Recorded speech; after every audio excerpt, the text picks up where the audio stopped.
Welcome to our panel discussion on leading through disruptions. Our panel of experts was led by Dawn Houghton. She has over 40 years' experience helping companies innovate and stay relevant, delivering billions of dollars in sales globally with new product initiatives. Welcome, Dawn. Thank you, Gene. So our theme number 2, disruption, winners and losers. You have some great case studies for us today. Yes, we do. We started this panel talking about trends and drivers and what makes disruption happen. And theme 2 is focusing on the winners and the losers. So what we asked our board members to do is think about big established companies or brands who have won or lost their battle with disruption. So it's really those companies who are in the big leadership positions that we want to talk about and look at those who have been disrupted recently in the past 5, say, to 20 years, and look at what does it take to make a winner through disruption and what does it take to make a loser. And we have a lot of exciting stories today. So let's talk about your panel of experts that you had sit in on this conversation. Yes, we have a very diverse team. I think we have about 7 countries represented. We have all sorts of different areas of expertise, but all of our panelists have some experience with market disruption, and they have been kind enough to share their stories. So, Dawn, in your executive summary, you point to some telling case studies.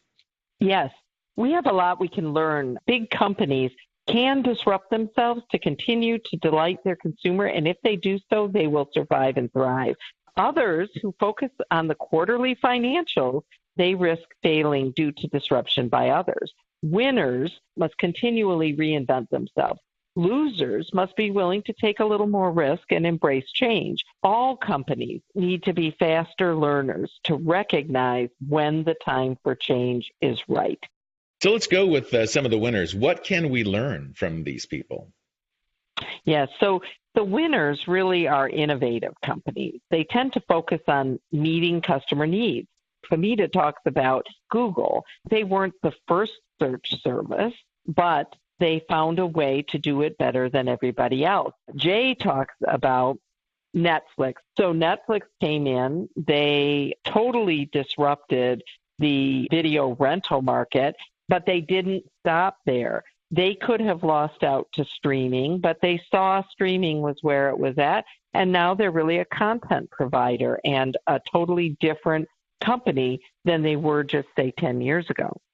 Rob, who has a lot of expertise in financial tech, is talking about New York Stock Exchange, and he actually talks a lot in his posts about all the innovation that New York Stock Exchange has had that has helped them be the leader in stock exchanges and always stay at the cutting edge.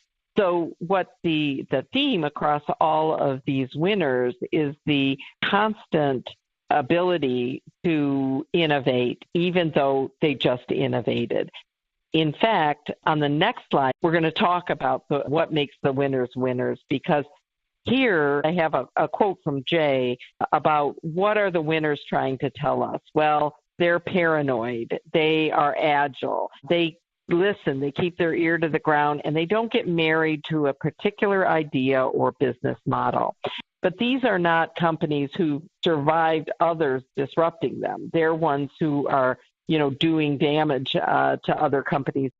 So let's talk about some of the losers. Let's talk about what lessons we can learn from losers. Yes.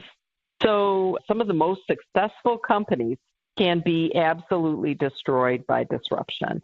BlackBerry owned the smartphone business, and they just felt they were too big to fail and too slow to recognize that there were seismic changes coming to the market.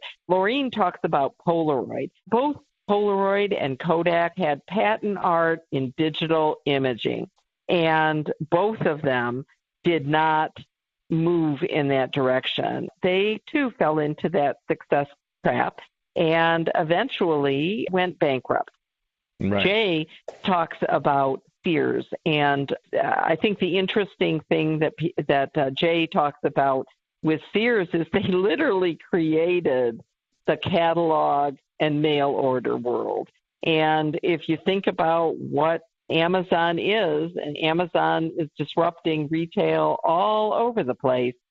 Why wasn't Sears the one to do that? So Sears joins that list of losers. So what about these other losers? Because you have a happened, list of others. Yes. So we do have quite a few losers. Again, Jay kind of talked about what is it the losers are trying to tell us. Don't try to fight change or disruption. Don't deny that change is happening. Be ready to take bold steps, and don't be afraid to reinvent yourself. Okay, I have to talk about key point number 3. You get into some disruptive insights. Could you share these with us? Yes.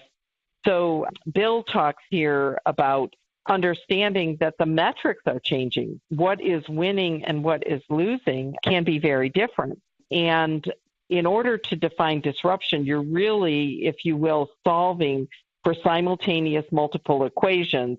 Ulasa is talking here also about how the thread among losers is the inability or unwillingness to disrupt their own success. They are basically complacent and happy with where they are today. And Sumant kind of brings up a fact that 12% of firms in the 1955 Fortune 500 list are still around today. Almost 90% of the companies that were the biggest 500 companies on the Fortune 500 are gone.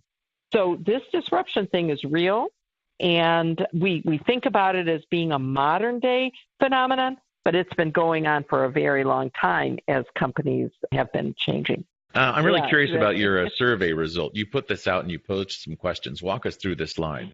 So we did a survey. We asked people, for big companies to survive disruption, what must they do? What is the most important thing that they can do? And these are the top 10 choices. So the first one was be willing to disrupt or reinvent themselves. And the second, be willing to take risks.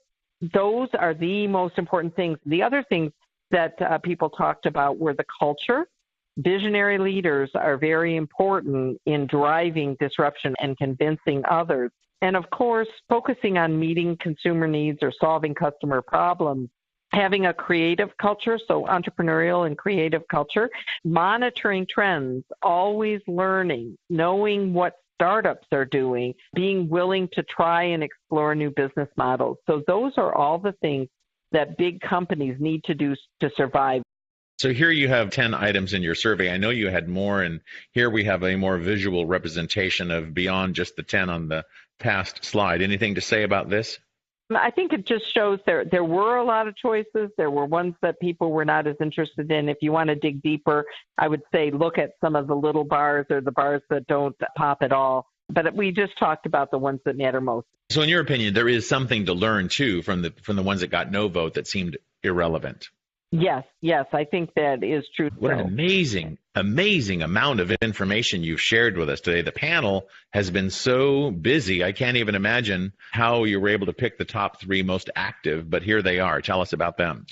Yeah, so we have 3 who, through the numbers, come out on top and certainly were contributing. Rob is a consultant. He's got a lot of experience in financial. Samita is an innovation consultant, and she's also in academia. He has a lot of experience studying disruption. And Sumant is a market researcher analyst who also has done a lot to study disruption.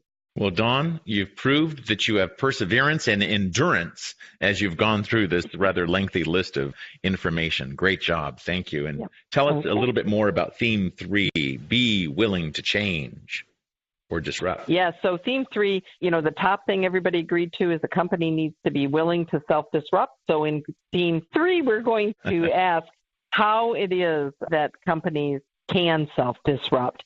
So who does it take? What do they do? How do they do it?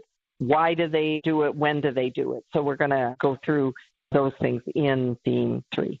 Great job. Dawn Houghton, she has over 40 years of experience helping companies innovate and stay relevant, delivering billions of dollars in global new product initiatives. And we will talk again, Dawn.